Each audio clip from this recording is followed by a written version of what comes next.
The Bad Boys franchise has endured for 30 years with varying degrees of success. Critics disliked the first two films for their unoriginal action and excessive violence. Despite flaws, the buddy cop dynamic between Will Smith and Martin Lawrence kept audiences engaged. Even though the buddy cop duo of Will Smith's Marcus Burnett and Martin Lawrence's Mike Lowrey can result in some rough around the edges, unrefined, and downright indecent situations at times, see the video store scene from the second entry, the Bad Boys franchise has had enough momentum to last almost 30 years. Whether it was Michael Bay taking the helm on the first two entries or Belgian filmmakers Adil El Arbi and Bilal Fallah directing Bad Boys for Life, 2020, and Bad Boys, Ride or Die, Smith and Lawrence always brought a unique performance to these action-packed thrill rides.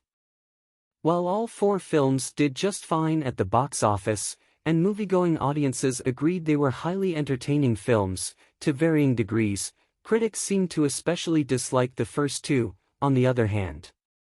Michael Wilmington of the Chicago Tribune, Peter Travers of Rolling Stone, and Desson Thomson of the Washington Post agreed that 1995's Bad Boys wasn't anything different action-wise than what was already provided through other movies of those times.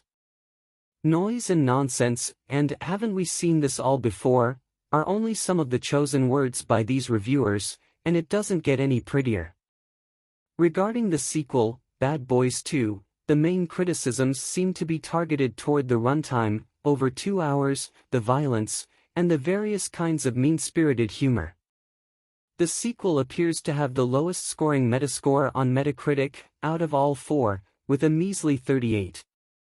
On the other hand, the last two films in the franchise, up to this point, are well over 50%, when it comes to positive reactions, on the aforementioned website and Rotten Tomatoes. Bad Boys is a refreshing take on the action genre. With that being said, was the hate for Bad Boys and Bad Boys 2 warranted? Was Michael Bay taking it too far with his over-the-top camera cut sequences? Or perhaps, were the 90s films just plain bad? Let's look into this cinematic anomaly. Al Pacino's Heat, Antonio Banderas' Desperado, and Bruce Willis's Die Hard with a Vengeance are only some of the top action movies from 1995. But what these movies have in common, as opposed to Smith and Lawrence's first act as cops, for the most part, is the gritty tone and thick tension. There is a certain element of real concern and edge-of-your-seat thrill while watching those movies. While Bad Boys pulls at the same strings and provides great entertainment, you never really feel as though the main characters are in any sort of dire situation where they could be legitimately killed. That tone is dialed down to evolve the buddy cop dynamic into a more off-the-cuff camaraderie. While that choice of direction is certainly not a bad route to take sometimes, the same criticism could be applied to the 2003 sequel. What's the problem with Bad Boys 2? While there were buddy cop action movies from 2002 that would have worked well for the comparison, like Showtime and I, Spy, they both fell to the wayside, box office-wise, for more serious productions like The Bourne Identity, Vin Diesel's XXX and Minority Report. While there are moments of subtle humor in these, the seriousness and stakes of the plot take precedence over everything. Perhaps the beginnings of the Bad Boys franchise were tasked with breaking through a categorical mold that critics and reviewers didn't even realize was there.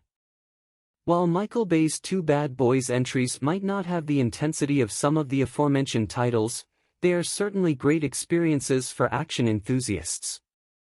Speaking of the more adrenaline-pumping scenes, which admittedly never seemed to take a breather in the sequel, another critical, and hive-mind-esque, take on Bad Boys 2 seems to revolve around the no-consequence, deafening display of bloodshed. That's what the Associated Press had to say. Meanwhile, New York Daily News critic Jamie Bernard proclaims that the 2003 release was bigger, louder and bad, like the title says. Those who point to the violence are overstating the obvious, but still, it's nothing we haven't seen from that department before.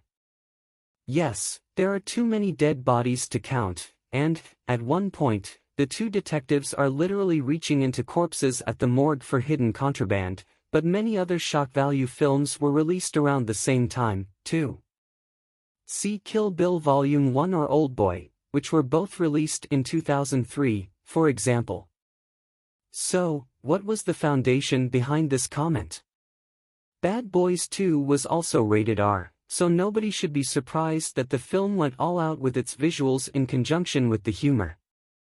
Those Bad Boys reviews shouldn't stop you while hitting on the action sequences. Some also point out that the film is too long for its own good, running at about 2 hours and 20 minutes. If you happen to be solely tuned in for the explosions and car chases, the length won't be an issue.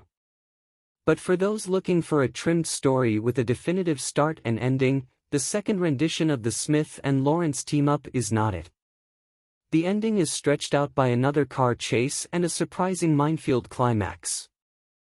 So, in that case, the experts may be right until you look at other drawn-out action flicks seemingly standing the test of time. 2019's Hobbs and Shaw was also over 2 hours and is highly favored. 2016's Central Intelligence is another long, 2 hours, buddy cop dynamic that maintains positive remembrance, too. By no fault of its own, Bad Boys' greatest mistake was that it was released when the latest and greatest action trend was all about seriousness. Bad Boys 2 suffers from a stretched-out story, as the critics say, but the pairing of Smith and Lawrence is enough to keep you tuned in.